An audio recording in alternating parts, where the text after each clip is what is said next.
Good stuff. I'm just checking. I'm just checking that I don't have anybody else to admit. Okay, I'm just going to switch this music on.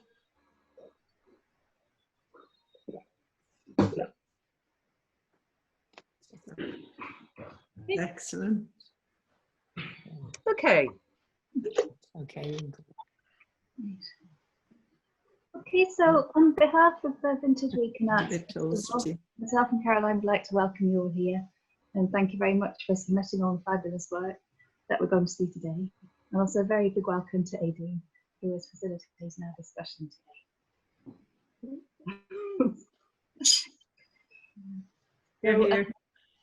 So the open submission for the last, it's been going in a new direction for the last few years, but this year it's been totally revolutionised, partly through COVID and partly through Caroline and all their hard work. So we're going to discuss all the different works and who's arising and that. So, Aideen, would you like to say hello to everyone? Before we hand over to Caroline for a tour of the gallery. Hello everyone, I'm Aideen and it's an absolute pleasure to be invited to kind of interpret or to experience your exhibition, which has been quite radical and really interesting to see the work in this kind of unusual presentation method. I'm going to just say a few words about certain pieces and works.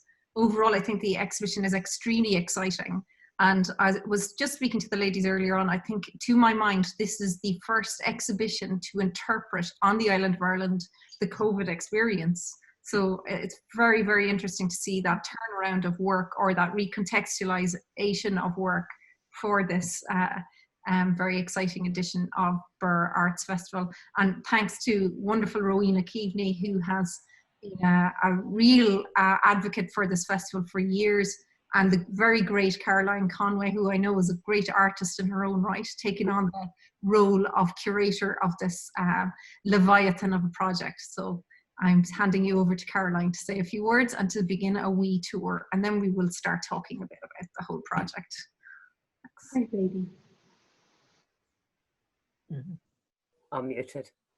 I'm going to screen share and we're going to go around the gallery. It's been like, I mean, it has been a crazy time to be trying to organize a festival. That like right at the very beginning, there's a kind of, okay, well that's it, when obviously not having a festival. And then it's like, actually, some of this stuff we could do.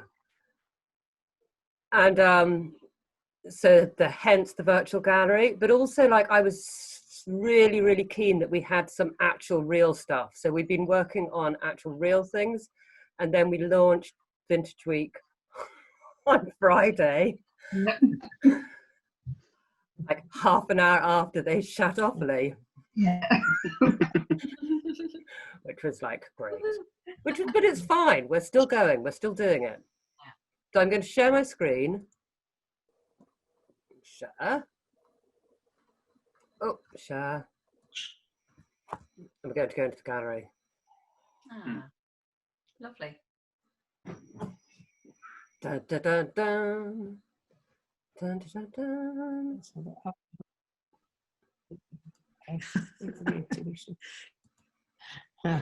Okay. Wow. Okay, so here we are. Yeah, it looks good. Yeah, it looks amazing. Lovely.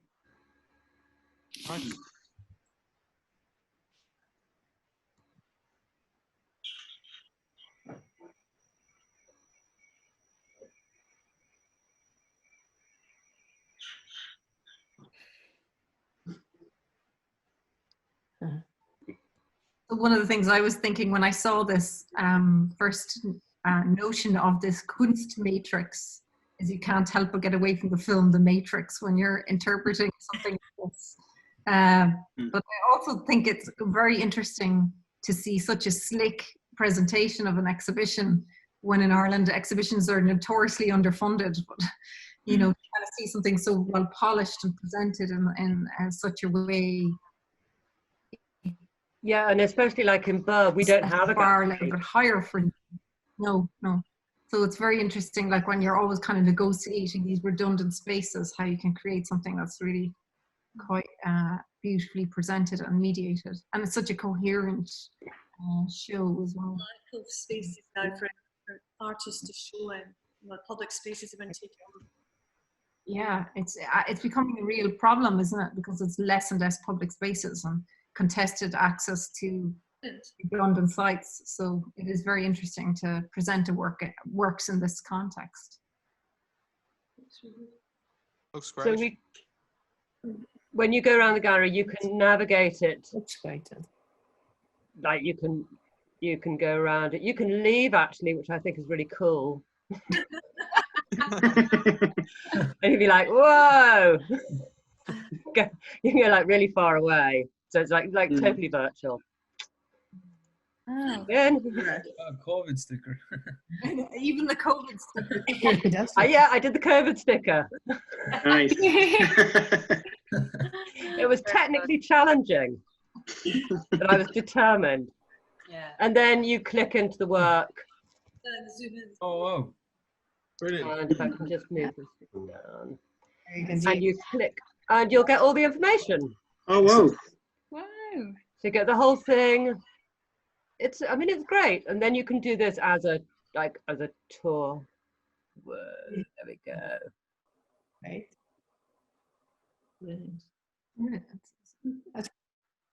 I loved these Looks pieces. great. Unnerving. Sorry, I was moving on fast. We can move back. Come back in a while. That's no problem. It's great.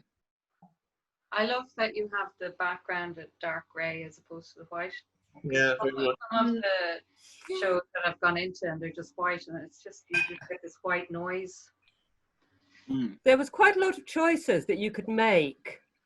It was quite fun, actually. It's like a bit of a game. Yeah. And you can also, now I didn't load the videos into the site because apparently it slows it down, but you have, when the information, I have a link so you can watch the videos directly from here. So just to say, throughout this conversation, we're going to punctuate it with some screenings of the moving image works, which I think it'll be important for you to experience. So we also have contributors from the Luminaries, which is another curated program alongside this that we're also going to screen some works. So these are going to be pop-up projection mapping installations that were going to take place in Birr, but unfortunately everything was against poor Caroline and Rowena and her team, that the pandemic took a massive curveball and the whole of the county had to close down, so that event had to be cancelled. So if we're going to show some of the work, because I think it's actually really quite radical, some of the moving image works, and really kind of sing and partner with a lot of the concepts and I suppose tropes that are presented in some of your work, which is very exciting. So will I stop sharing now? I think leave the screen there, and as we kind of go through, maybe we might talk about some of the work. We might go back to some of the pieces, if that's okay. Yeah. You're all right with that? So when I was thinking about this project and like how radical you had taken this kind of presentation method, Caroline, I was thinking about my favorite philosopher, which is Michel Foucault. He created a lecture in 1968 called Of Other Spaces, Heterotopias. And he talked about how artists, but also how humans create radical steps of deviation or demarcation, and they create worlds within worlds, for example. And that we are really adaptable as a species to creating things like crisis heterotopias. So these moments where you can create an artificial world to deal with the crisis. So, and I think it's kind of, I mean, it's very interesting to kind of see that notion in the skies. This was in 1968 that lecture was made, but it's as relevant now as it was in 1968. So it's a really timeless kind of philosophical kind of edict that he created. But so like the way he coined crisis heterotopias was that they were somehow other, disturbing, incompatible, contradictory, or transforming. And you could totally, Caroline, apply that to your Kunstmatrix artificial show here. that it is something that's not compatible, but it had to be presented in this way. It's definitely something other, and there are so many possibilities that this will live on in a different way in the future, or be a possibility of a space later on down the road. So I'd love to hear, I mean, I'm just making that kind of observation. I'd love to hear how you arrived at doing it this way, and where did you come across this matrix formula? But that was, I mean, one of our actually young, also former Limerick students just sent me a link saying, check out this exhibition. And I was like, oh, that's really cool, let's do it. Before that, I was thinking, like we were talking about how we were showing stuff in the virtual world, but I was never thinking it was actually going to be a sort of virtual gallery like this. And it does make a big difference. And it also gets around all the health and safety issues. I mean, one of the bigger issues that I guess us artists have going forward is kind of really establishing trust with our audiences. You know, like, I mean, I don't know about you, but I mean, I have gone to galleries since the opening, but I have been very much on tenterhooks, you know, about going into these public spaces. There's something about this kind of trepidation that persists in public spaces now. I mean, I know that the show is called Narrating the New Normal, but I think we're almost in the post-normal. How we kind of consider ourselves in public spaces, and how we as artists consider how to, I don't know, instigate a trusting relationship with the viewer again is problematic in a way, you know, and the ownership is totally nearly on us when I think of it, of how to go about doing that. I mean, I'd be very interested to hear even from some of the other artists what they think about this post-normal, new normal notion. I mean, it does make me think as well about how suddenly everything has become Das Unheimlich, to borrow Freud's notion of the uncanny, the unholy. And first of all, I start thinking of, Kevin, your work in particular, of how the mouth has become this unholy sight, and how it has to be covered up. And I really, really enjoyed your work because I thought it was like this very interesting position as the mouth as a vehicle of violence or infection, but it's also like around nationalism, and you know, especially at a time when we're still living with Brexit and Brexit. Sorry, I'm jumping the gun, but I would love to hear you kind of talking a bit about your choice of.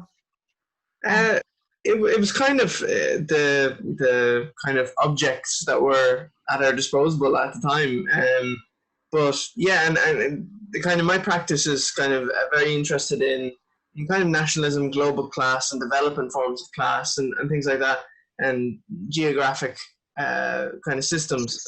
So this kind of brings it back to the body, where it's people are national, but they are also kind of projectors of infection, or possible projectors of infection, or possible violence. So it was a way of kind of breaking down both their, you could say, ideological states and their biological states, and bringing them together in this kind of mosaic. But yeah, so it was kind of, it came about because just the mouth has become this object of like you were saying, this projector of everything. So it kind of built from there. But itself is there's kind of a weird, there is a violence about it, but it comes together to create this portrait. But there's also something humorous about it now, because if we were actually experiencing this work in the gallery, we'd be all looking at each other masked up. So there's exactly. Very kind of almost black humor about it, you know. Yeah. Really. Do you think? I mean, that's like. Yeah, no, totally. Yeah. The fact that we're not, and the fact that it would be the only uncovered mouths in the gallery if we were there in person. So kind of it changed everything. But yeah, just even breaking down a person singing becomes this kind of very, very physical, very, very biological, very infectious type of thing, and the songs are themselves, national anthems, are quite infectious. Yeah, very interesting. Really, really interesting. Thanks very much. When I was thinking about your work, I also thought it kind of worked quite well with Daniel. Daniel, your photographic pieces, these kind of diptych photographs.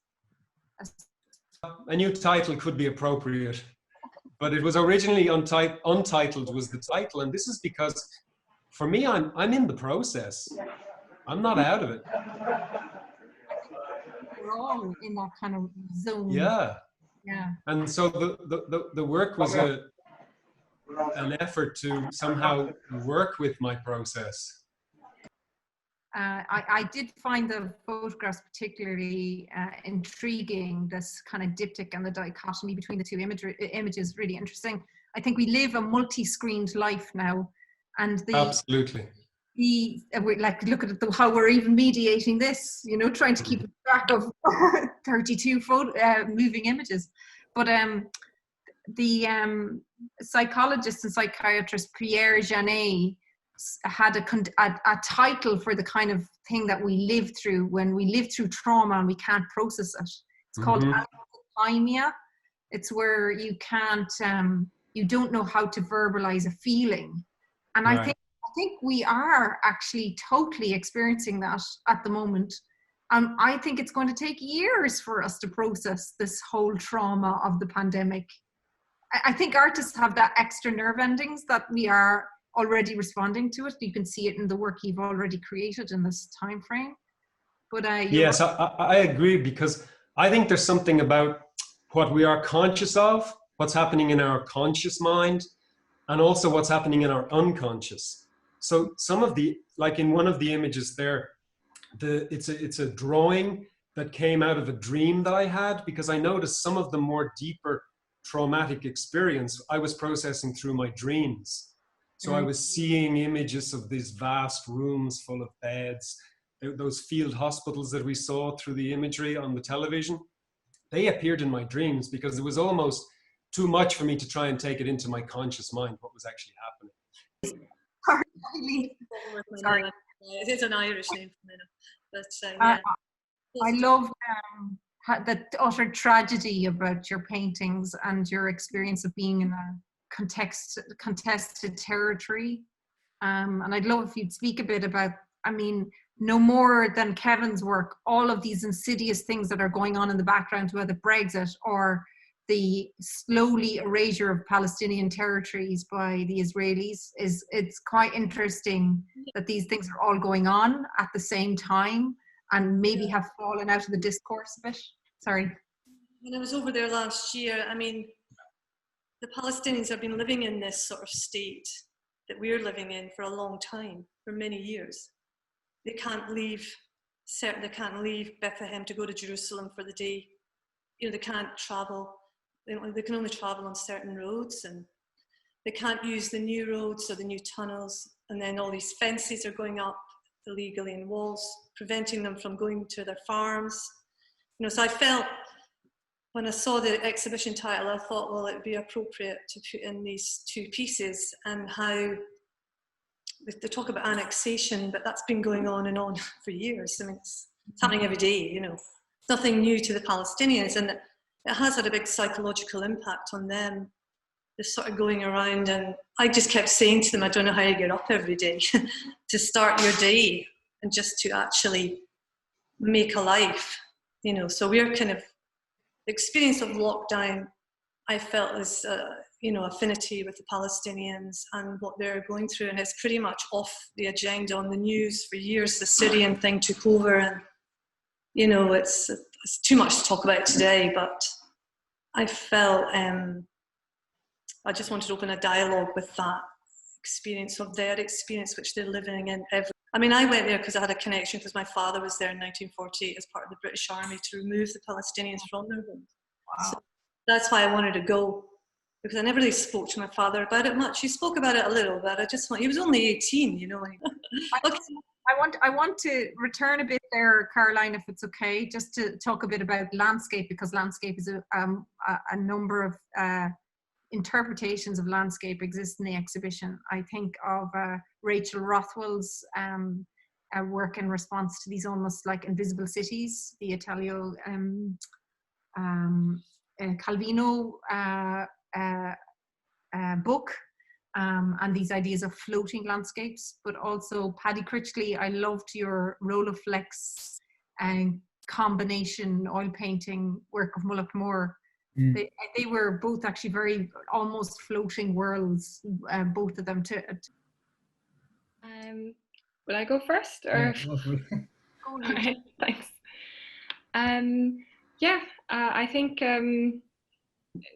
not just in kind of relation to landscape, but in how we negotiate spaces has changed a lot over the last couple of months.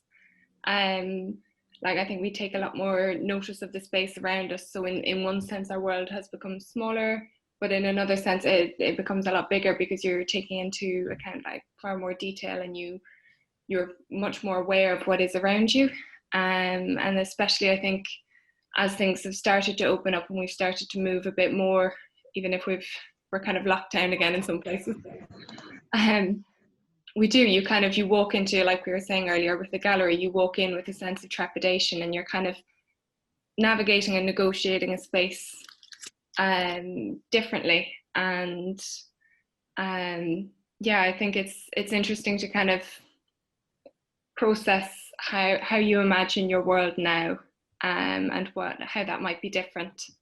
And certainly I've found with like the difference between urban landscapes and more countryside landscapes, like I found a big difference with that, because I live in the countryside. So that's kind of this, you feel the space, you feel the open air, you don't feel the same pressure.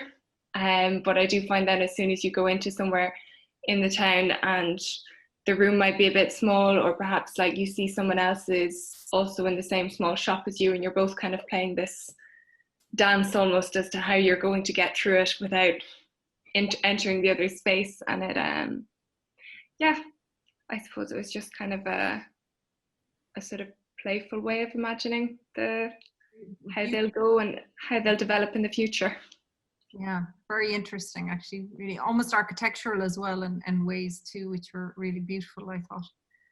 Paddy, would you like to say a few words? I'd love to know, is your starting process always photographic, Paddy, or? It can be. No, sometimes I kind of work from photography and drawing. I would use an awful lot of drawings, quick drawings around the country to use as well. But yeah, no, recently I've been using a lot of photography and trying my best to incorporate it, because at the back of it, it's always going to be painting.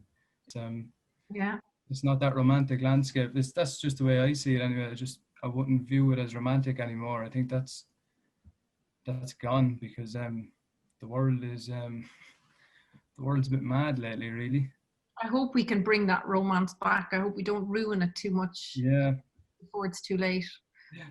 But I'm just going to pick up on a point that you said there about time, and I think time has been such an important thing for us. The Greeks had this notion that there was two types of time, chronos and kairos, and chronos was like that sequential time that is plotted out, that we know that the Zoom lecture talk starts at 3 o'clock and it's going to finish at 5. But kairos is that notion of that moment of time that you grab and you do something with it and capture it. And I think artists are very good at seizing that time, that kairos time, and making something. And I think that is really quite evident in the show. But also I think artists are also very good at looking at works in a period of time and how that fits in. And I really want to bring in Terry and Patricia into the conversation here, because I found your film, which I hope you'll all get a chance to experience. And we might even, Caroline, do you think we could screen a little bit of it first? You're muted there, Caroline, I'm afraid. I thought you were bringing us in because of our age. Oh, we might.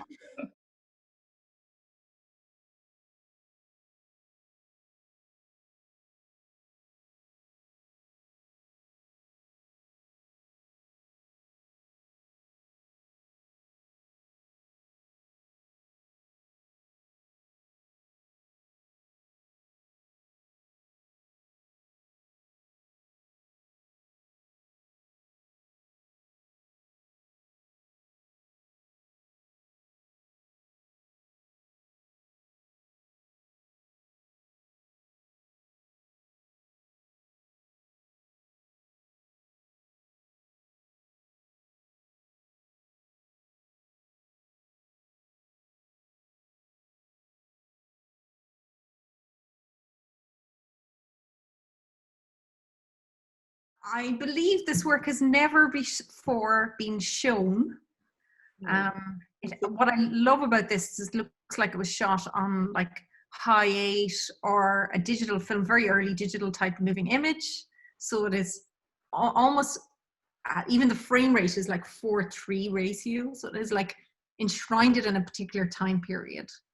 And yet you felt that it was relevant to show this work now, which I thought was so beautiful, so poetic, and a real consideration of the notion of time and how time and context can, if you wouldn't mind.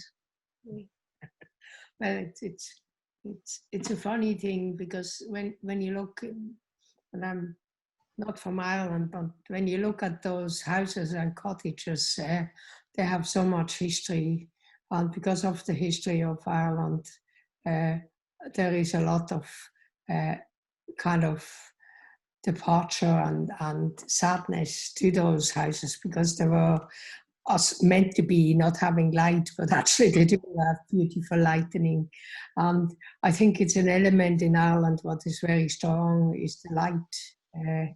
Mainly, I mean, being a foreign artist, I felt that is a very interesting and important element to create art.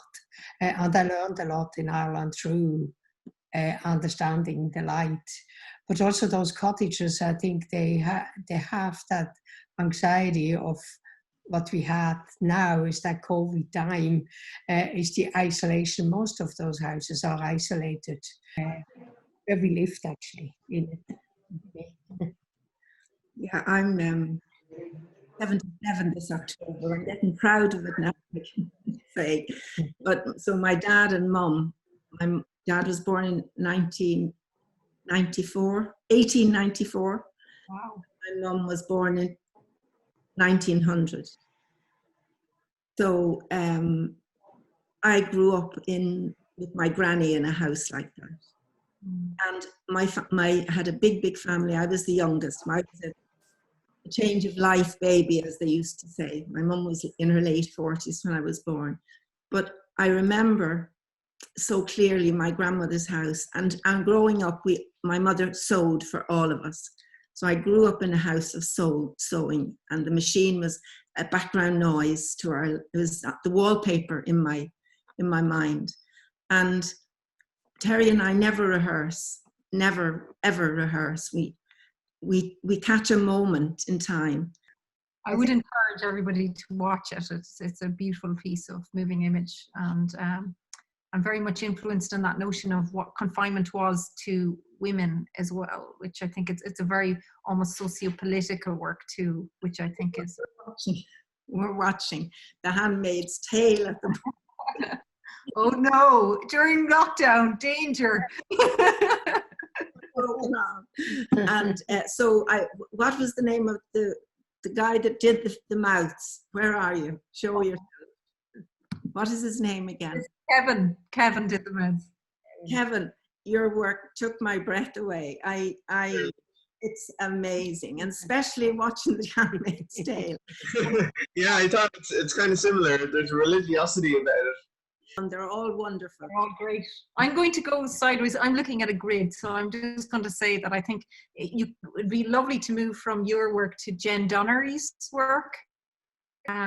Paintings, they're kind of ink on fabric. And again, another kind of experiential notion of time when all of your children have fled the nest and then suddenly they're all returned home during lockdown. I thought that was something very poetic about that. And I thought actually it was very interesting. It would be a very interesting juxtaposition, Terry and Patricia's work with yours, Jen. If you wanted to say a few words about your pieces.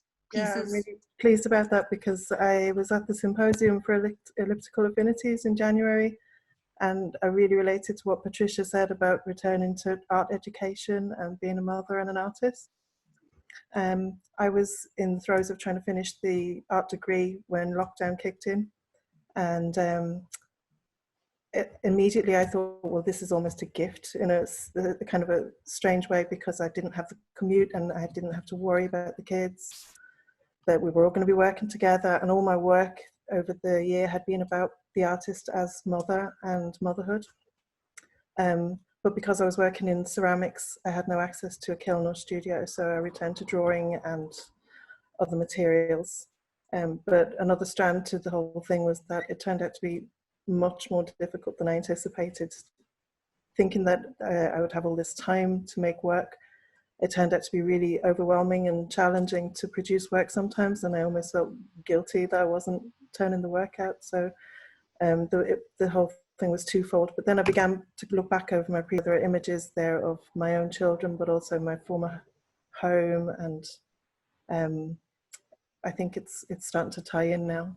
Portraiture, because I think, Jen, it's portraiture as well in your work, but also I'm struck by the amount of portraiture, self-portraits and observational portraiture that was submitted in the show, like from Peter Owens to Julie, your very interesting digital portraiture, and then to Ciara Langan's.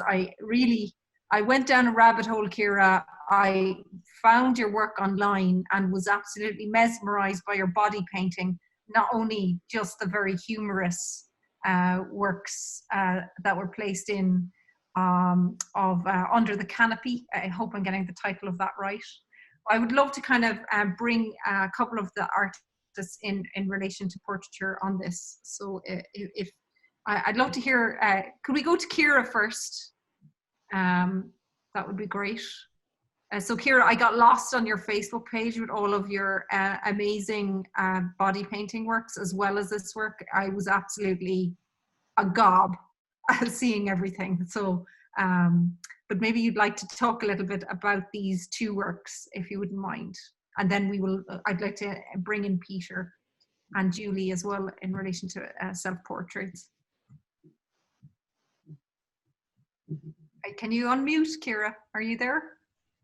I thought I saw Ciara was in the group. Yeah, am I here? Oh, there she is. Okay. Okay. Yeah, that shot was part of what I'm calling Coastal Bodies. It's a tour that was planned for this year. I started it last year, and the plan is to tour all the coastal counties, and that will be the beginning of the work. So obviously, with COVID, everything got tapped in the head, and you know, I'm only 3 counties down at this stage. So that was taken on St. Declan's Walk in Waterford.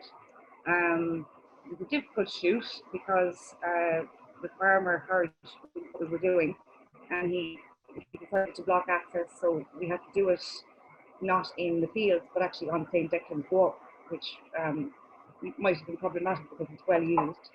So we just set up stewards and got it done, and nobody was offended. There was a family that actually did stumble upon it, but they had no problem with it, and it was a great day.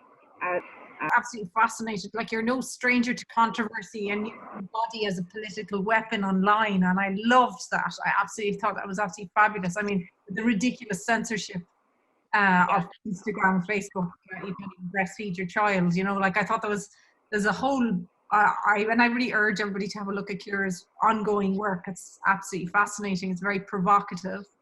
And yet this marking of history in COVID is very clever to do this and use the body again as a site for marking a seminal moment in the canon of art history. So great. Thank you so much for contributing. Again, I'm sorry I'm only giving small segments of time, but I would love to hear from Robert Downey as well as Peter. I know Robert Downey's around there somewhere. I saw him in the group. Also talking about your work. I know, Robert, it's not self-portraits, but it's portraits of your peers, which, and I have to hold a confession here. There's a couple of Limerick heads here, so some of these are being students in Limerick School where I teach, so I'm being biased by more. But I'd love to hear you speak a bit about some of this work, Robert, if you're there. Couldn't work it there for a second. My project back there maybe 2-3 weeks before the COVID began, and it was based on kind of how we respond, on how Irish people online respond to kind of minority groups and just any other cultural issues. So I was started painting people from the college who I knew were kind of from minority groups and stuff like that. So part of the project was I was collecting parts of comment sections from Irish stories and like the worst of them and stuff like that. It was very depressing. So it was kind of like how false information was spreading and how the blame game was being played and stuff like that. So I wanted to kind of focus on people like travellers and black people and LGBT and stuff like that, and focus on them. And when I had things like the armour coming in, I wanted it to be like the show for like personal protection, which of course now has a different meaning altogether. I just wanted to kind of get a broad feeling for it, but of course I never really got to kind of finish it when the COVID came along then, because I had no access to people, which I found then was kind of one of the downsides of painting portraiture. I couldn't paint people anymore. So now I have a similar project going, but I'm building models of people. So I'm building scarecrows and things like that, isolating. Robert, thank you so much for your contribution. Very interesting. And this particular work, very interesting to have this present in the gallery. It's such a very interesting snapshot of time. I'd love to include another snapshot of time. And Peter, I will get to you in a second, but I'm conscious, I think I saw Maria Molahan in the room, in the Zoom, and she made a very beautiful, is it an etching on a Tetra Pak of the masked figures? Maria, are you there? Can you unmute? How are you doing? Can you hear me right? Yeah, I can. I just thought it was very interesting, the presence of the mask again, and are they healthcare workers, or is that the three? No, it was 4 women on a train. It was just a general, they were all watching the news on their phones, and that was just a snapshot. And it was Tetra Pak. I went back last year to do print. I joined 4th year in GMIT, and I was supposed to do etchings, so I had no access to anything. And Tetra Pak was a beautiful vehicle to use as an etching material. Yeah, very interesting. And I think it's quite sculptural, and I know we haven't really, I know it wasn't possible, Caroline, to include sculptural works in the show, but I know you did include some ceramic art works by Monica O'Mara. I'm not sure if Monica's with us, but there was a presence of the sculptural form there, but in a 2D work. And again, it was influenced by landscape and that relationship with the earth. I don't know if Monica is there by any chance as well. Yeah, I'm here, Aideen. Yeah. Monica. Hi. Yeah. Hi. We were talking about time earlier, and I suppose the whole thing is influenced by time appeared to be moving on several different planes at the same time. Yes. And a lot of my work concerns time, and geological time in particular, which I would always have considered an unfathomable time scale. But for some reason, and maybe because we were deprived of access to the natural landscape to a large extent, but it kind of seemed to ground time a little bit, just revisiting that whole thing, you know? Yeah, the 2-dimensional format in this context. Yes, yeah. I mean, I do sculptural work, and some of my work would be wall-based, but it, you know, the layers are very fine. So how are you? I'm good. How are you doing? Great. So That's you good. have these very interesting self-portraits and portraits in the exhibition. Yeah, so I just made those, and they were influenced by a few things, mainly influenced by the whole crisis that is COVID and the fact that there's a lot of anxiety that follows this. And they're kind of just simple in a style that they're gestured with a black line primarily. And I think that just kind of shows the simplicity of it, and it can be universal to people. And they're both self-portraits actually, but I used to paint a lot about like just abstract works and stuff, but then I realized that like it's better to depict something that's relevant. And for the fact that this affects so many people, and it affects people with mental health, it affects so many people, and for people with mental health, it can be very you know, tough, because it's hard for people to reach out or anything like that in a time such as this. And I think that's my main focus, is to send a message across.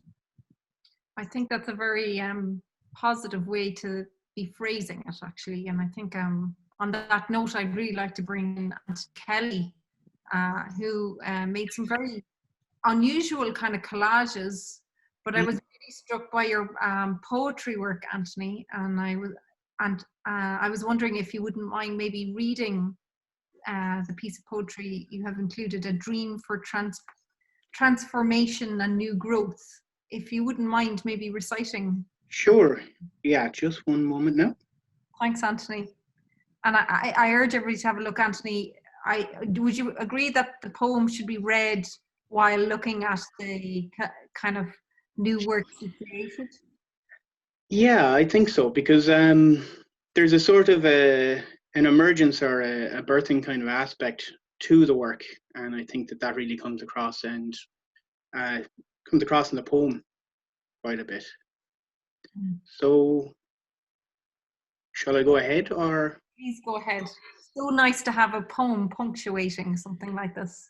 Yeah. Okay. So, A Dream for Transformation and New Growth. Prodigious, pervading pathogen. Deep-rooted, slumbering incubations, leading to cruel, clandestine transmissions. The old pace of modern life grinds to a halt with a shuddering cough. A world suddenly bound by the stifling chains of contagion. We give ourselves a fighting chance to split such surly bonds, slowing down, stopping, separating, taking our space. The ensnaring yoke of hubbubbling, fretful, flattening busyness fades. Stillness sets in. We come home. In this fresh silence, something else grows in the air between us. The gentle music of community begins to tickle hearts, balconies, and rooftops. Kindness is rekindled. Connection seeps through. A prodigal recognition returns that we are, as we always were, in this together. Shoals of fish reappear in the canals of Venice, ushering in a dream for transformation and new growth. Yeah. Beautiful. Thank you, Anne. Thank you for your lovely contribution. I always find it's so important to have room for the poets, because of course we should be listening to them more, but they also are such great conveyors of imagery. It's almost like a sculptural form with text. So I really appreciate you reading the poem in this context. It's lovely. Thank you. Thank you. So, you know, we were talking about time and the relationship with time. And of course, Birr has this very, very interesting relationship with time, because it's seated on top of boglands, which have housed bog bodies and lots of other relics from past eras, things that have defeated humans over and over again, other plagues and pestilence. And I thought that was very interesting to kind of segue into mythology and bring in Finn Nichols. Is Finn there? Hello, yeah, I'm here. Hey, how are you doing? I would love if you would speak a bit about your film, and maybe we might screen it if it's possible. I don't know. Absolutely. I don't know where she's gone, to be honest, but I'm sure she'll return. Well, I guess with my film, I was trying to kind of not make something super specific to COVID, because I feel like maybe people wanted escapism, but also thinking about COVID at the time. And so, I mean, it was so rooted in our subconscious, even if it wasn't in our conscious. And I was kind of thinking the old Celtic tradition of storytelling, and kind of storytelling in general, before stories became these copyright domains, almost operated like viruses in themselves, in that there were these ideas that were transmitted through our mouths and kind of mutated as well as all these different circumstances and different events shape them.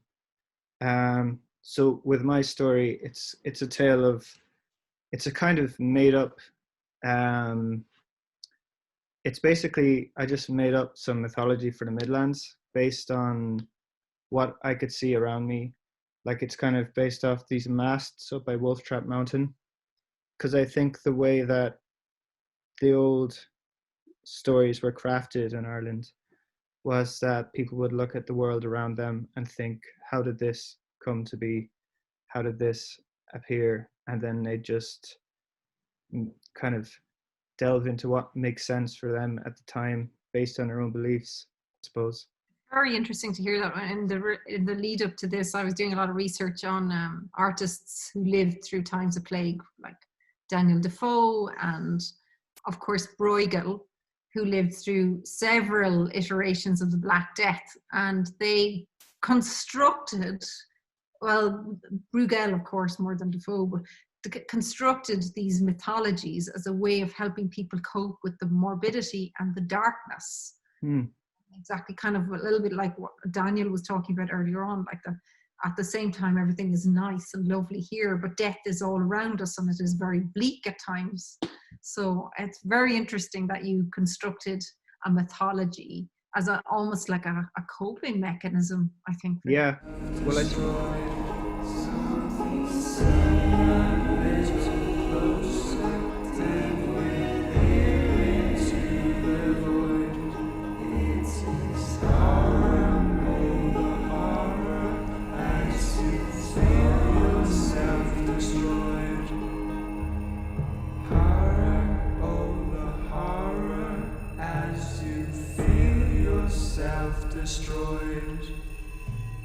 It rained a shower of blood in Leinster that year,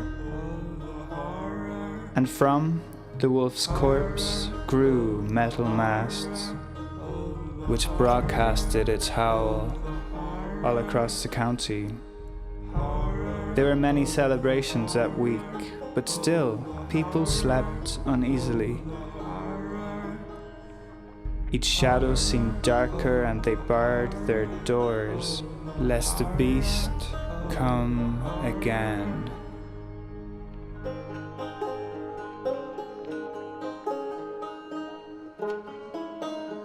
I don't know how the music is fabulous, and unfortunately it is one of the events that has been affected by the ongoing lockdown in Offaly, so it is not possible to see it at the moment.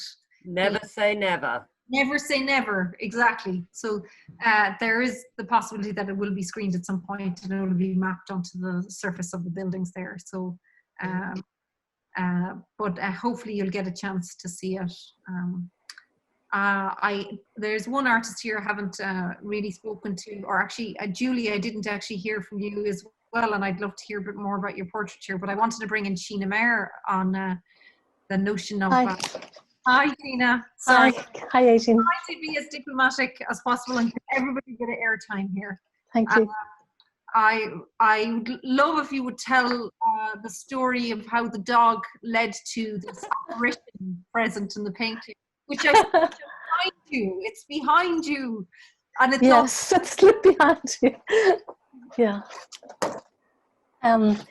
So I had done a lot of work for Trinity College, and one of the ideas, I wanted to do a painting of the beautiful spiral staircase.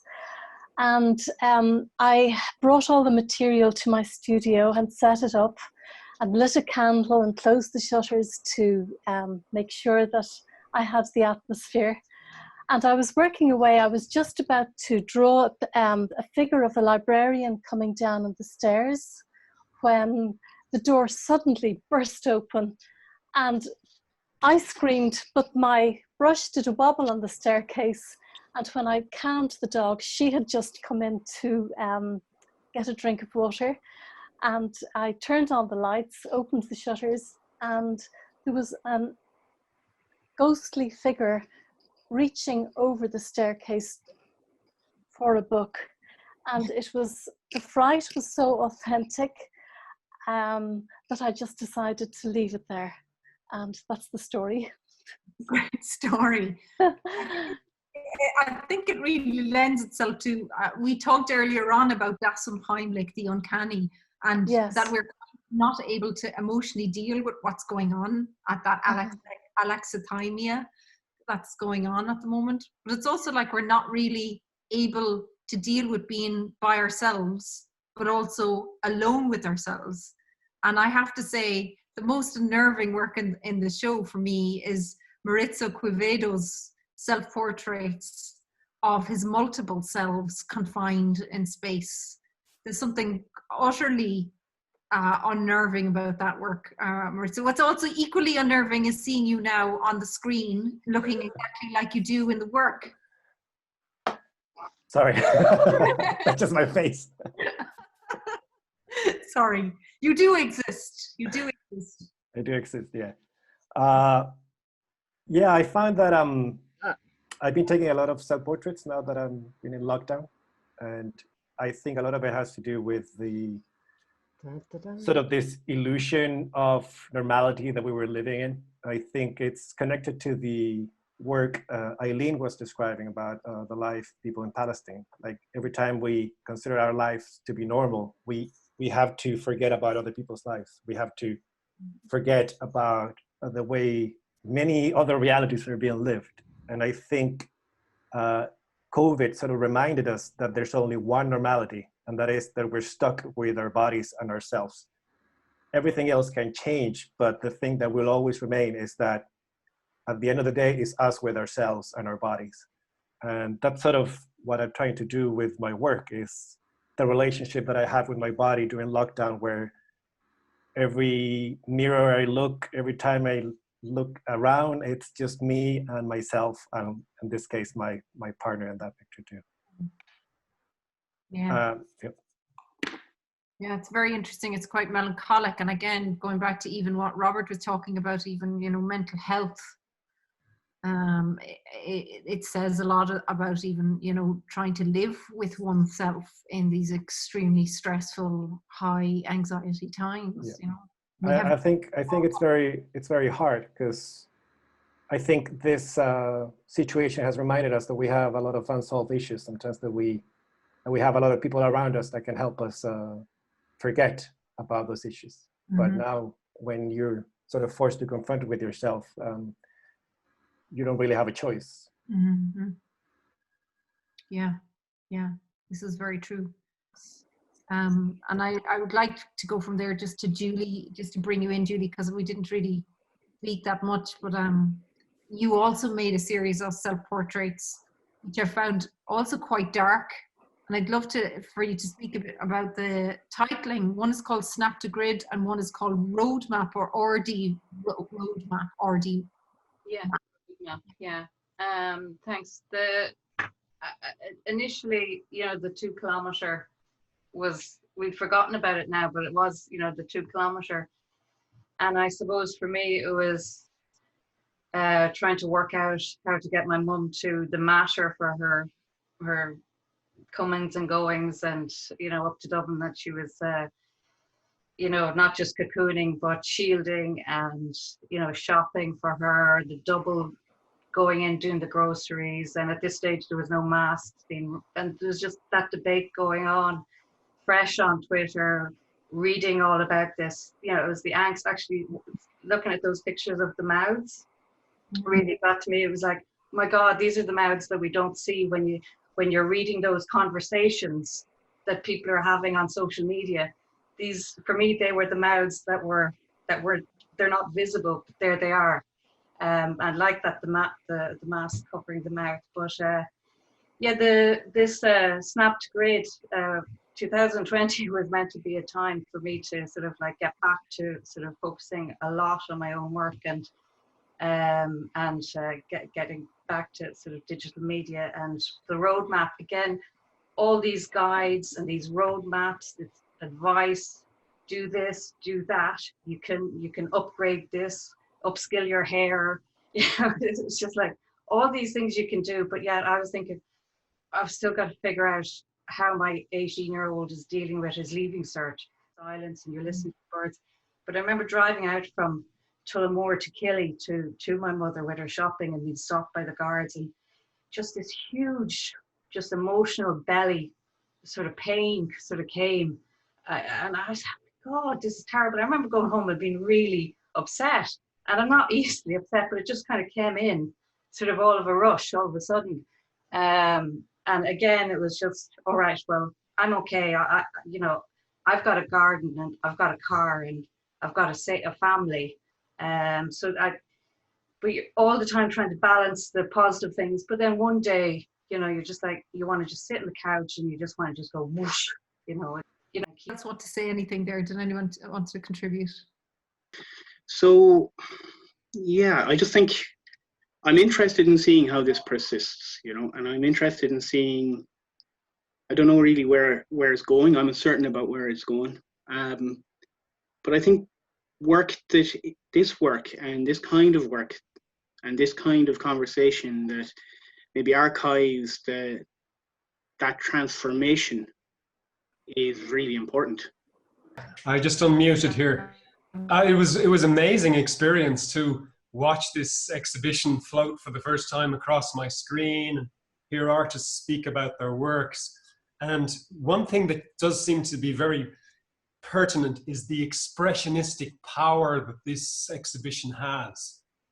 That people are using it as an opportunity to express how they feel, how they felt, their reactions, their responses.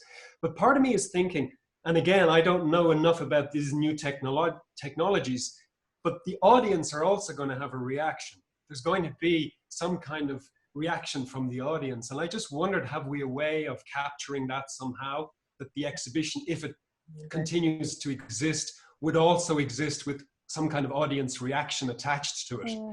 I don't know if it's possible, but I just think it would be beautiful to widen this expressive potential. Have that in the physical.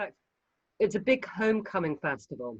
More people come home during Birr Vintage Week than they do at Christmas, because all their pals are there, there's loads of drinking, everybody has a brilliant time, and then they all go around the exhibitions in family groups of like grannies and aunties and children, and they're really interested.